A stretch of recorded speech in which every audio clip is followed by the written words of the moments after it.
El crimen no empieza con un arma, empieza cuando la esperanza se acaba. En muchos barrios de América Latina, la infancia no está marcada por canciones o risas en la calle, está marcada por el sonido distante de sirenas, por puertas que se cierran demasiado temprano, por madres llamando a sus hijos a entrar antes de que oscurezca. Aquí, el miedo llega antes de la noche, y crecer rápido no es una elección, es supervivencia. Pero si crees que esta historia es solo sobre alguien que eligió el camino equivocado, sigue viendo, porque lo que vas a ver no destruyó solo una vida, destruyó un barrio entero. Nació en una ciudadela olvidada por el Estado, un lugar que casi nunca aparece en los mapas, pero que existe todos los días en la vida de quienes viven allí. Las casas eran pequeñas, pegadas unas a otras, como si compitieran por espacio para respirar. Las paredes, muchas veces sin revoque, llevaban marcas del tiempo, de la humedad y de la falta de opciones. Las calles no tenían asfalto, cuando llovía se convertían en barro y cuando hacía sol levantaban polvo. Cables eléctricos cruzaban el cielo de manera improvisada, recordando que allí todo funcionaba al límite. La escuela quedaba a pocas cuadras, pero parecía lejana de la realidad. Salones saturados, pocos maestros, material insuficiente. La educación existía, pero el futuro que prometía siempre parecía posponerse. Para muchos, estudiar no era prioridad, era un lujo que la supervivencia diaria no permitía. Su madre se levantaba antes del amanecer. Todavía estaba oscuro cuando salía de casa, muchas veces sin saber si el dinero alcanzaría para el día. Trabajaba duro, enfrentaba transporte abarrotado, salarios bajos y jornadas largas. Aunque cansada, nunca dejó de intentar proteger a su hijo de la dureza del barrio. Pero la protección allí tenía límites. Su padre nunca estuvo presente, no había consejos, ni ejemplo, ni alguien con quien compartir el peso de decisiones difíciles. La ausencia no hacía ruido, pero dejaba un vacío constante, y en ese lugar, el vacío casi siempre era llenado por la calle. Como en miles de barrios de América Latina, el esfuerzo era enorme, pero las oportunidades mínimas. La gente trabajaba mucho para sobrevivir poco. El talento existía, la voluntad también, pero las puertas raramente se abrían. El camino parecía siempre más corto para quienes aceptaban atajos peligrosos. Allí, crecer rápido no era elección, era necesidad.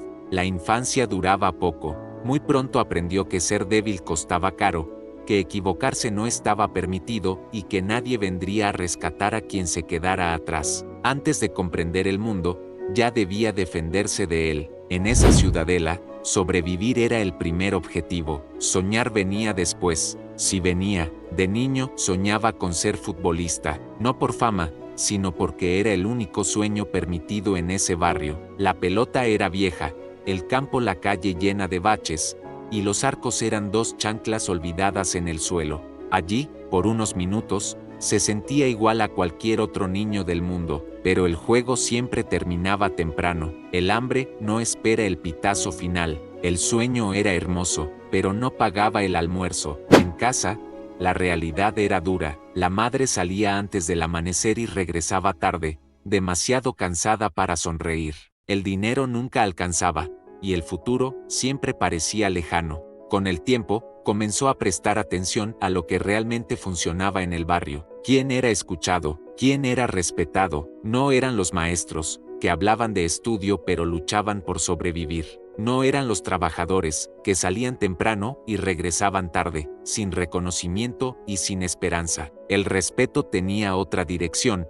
Eran los hombres armados, siempre bien vestidos, tenis caros, celulares nuevos. Nunca caminaban solos, nunca eran desafiados. Cuando ellos pasaban, el barrio cambiaba de ritmo, las conversaciones disminuían, las puertas se cerraban, el silencio hablaba más fuerte. Tenían dinero en el bolsillo, influencia en las calles y algo que nadie más poseía, poder. Un poder que no venía de diplomas, sino del miedo. Poco a poco, eso se metió en la cabeza del niño, no como una invitación directa, sino como comparación constante. Se preguntaba en silencio, ¿por qué seguir un camino que solo lleva al cansancio? ¿Por qué estudiar tanto para seguir siendo invisible? En el barrio, el crimen no se presentaba como algo malo, se presentaba como solución, salida rápida, el único camino posible para salir de la pobreza. Allí, el crimen no parecía un error,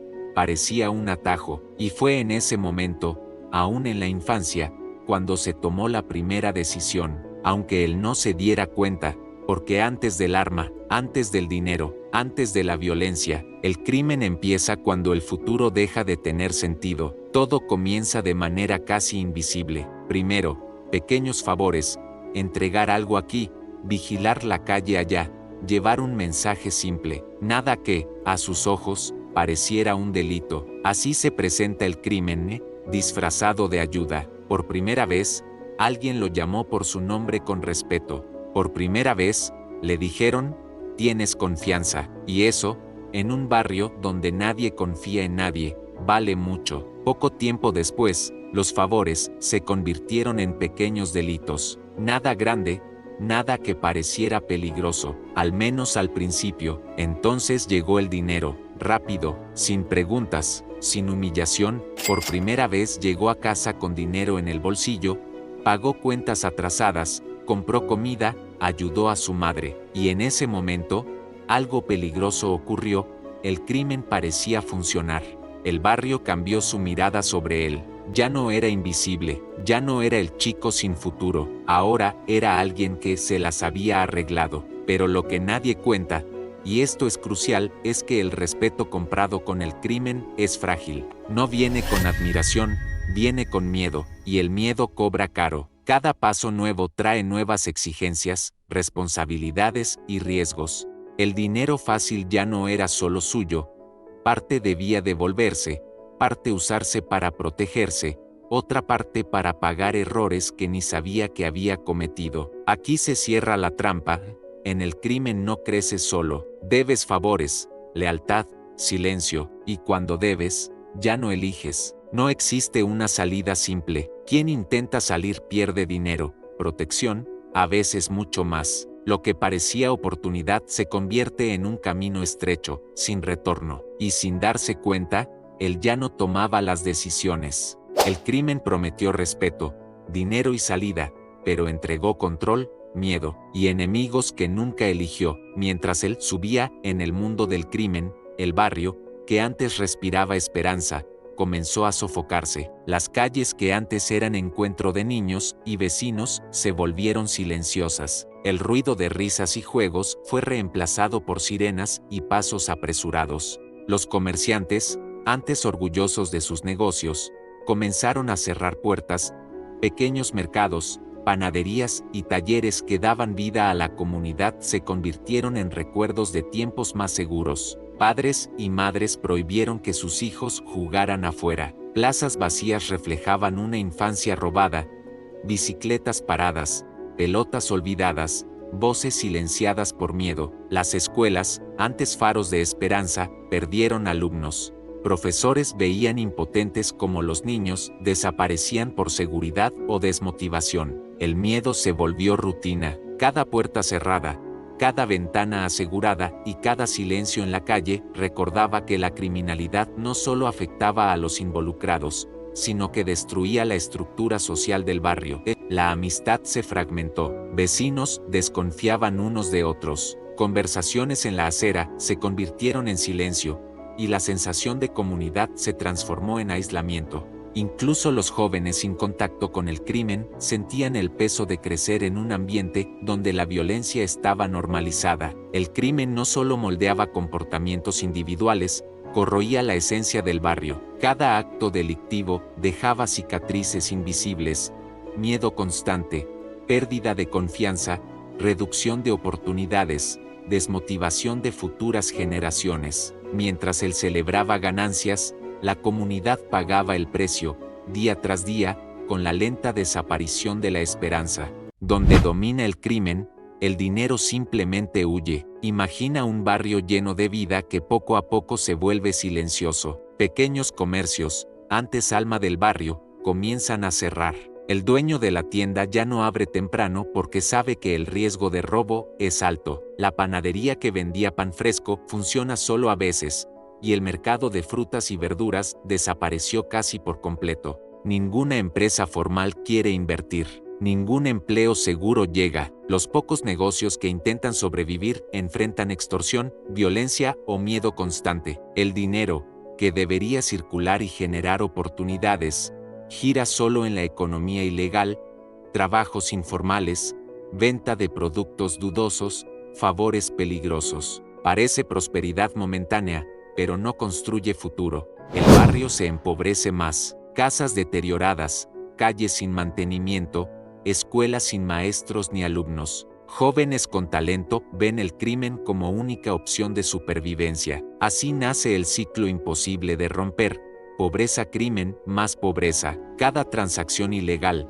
negocio cerrado y oportunidad perdida empuja al barrio hacia abajo, mientras el crimen se alimenta de su propia miseria. Los días de poder y respeto se convirtieron en noches de miedo y desconfianza. Amigos desaparecieron, unos murieron en enfrentamientos, otros fueron presos, muchos simplemente se esfumaron. Cada pérdida dejaba un vacío mayor y la sensación de invencibilidad se disolvía. Un día, lo inevitable ocurrió. Tocaron la puerta. No había escape, no había gloria. Solo esposas frías, silencio en el pasillo y miradas de vecinos mezcladas con miedo, pena y reproche. Su madre, que trabajó día y noche, lloró en silencio. Las lágrimas no eran solo por la prisión de su hijo, sino por todo lo que la ciudadela había robado: esperanza, seguridad, futuro. El barrio entero sintió el impacto. Calles antes llenas de risas resonaban pasos cautelosos. Comercios cerraban temprano, niños evitaban jugar afuera. El miedo se propagaba como sombra, recordando que el crimen cobra un precio más allá del infractor. El crimen prometió riqueza, respeto y poder, pero entregó dolor, pérdidas y arrepentimiento. El precio nunca es individual, es colectivo y duradero. La pregunta no es solo ¿por qué se volvió criminal? La pregunta real: ¿cuántos seguirán el mismo camino? Mientras los barrios sean olvidados, escuelas precarias, familias luchando por sobrevivir, el crimen seguirá pareciendo salida. Pero el problema real: no falla solo el individuo, falla la sociedad que ignora a un barrio entero. Cada joven atrapado en este ciclo pierde futuro, su familia pierde apoyo y el barrio pierde a alguien que podría cambiarlo todo. El crimen ofrece poder momentáneo, pero roba esperanza, libertad y futuro. Si cerramos los ojos, si ignoramos la desigualdad y la pobreza invisible, nada cambiará. El crimen no construye barrios, familias ni futuro. Deja cicatrices profundas que no se curan con dinero o tiempo. Transforma calles en campos de miedo, sueños en planes interrumpidos y niños en testigos de lo que nunca deberían ver. El luto se vuelve rutina, la inseguridad cultura, el atraso legado. Esta historia no es única, se repite en miles de barrios de América Latina, grandes o pequeños, donde las oportunidades son escasas y la esperanza fácil de olvidar. Pero hay algo que podemos hacer: educación, empleo, cultura y apoyo comunitario. Así se rompe el ciclo y se transforma el futuro. Cada acción importa, cada voz importa, cada elección puede cambiar el destino de una generación. Si creciste en un barrio así, sabes exactamente de qué hablamos. El miedo en cada esquina, el silencio pesado en casa, la sensación de que nadie se importa. Pero el cambio comienza cuando se dice la verdad, cuando dejamos de ignorar y empezamos a mirar nuestra propia comunidad. Compartir historias, conversar, cuestionar y exigir oportunidades reales es el primer paso para romper el ciclo que destruye vidas. Queremos escuchar tu voz. ¿Existe esta realidad cerca de ti? ¿O conoces a alguien que haya vivido algo parecido? Escribe en los comentarios. Tu experiencia puede ayudar a alguien a encontrar una salida. Mientras la sociedad cierre los ojos, el ciclo continúa. Pero cada historia compartida es un paso hacia el cambio.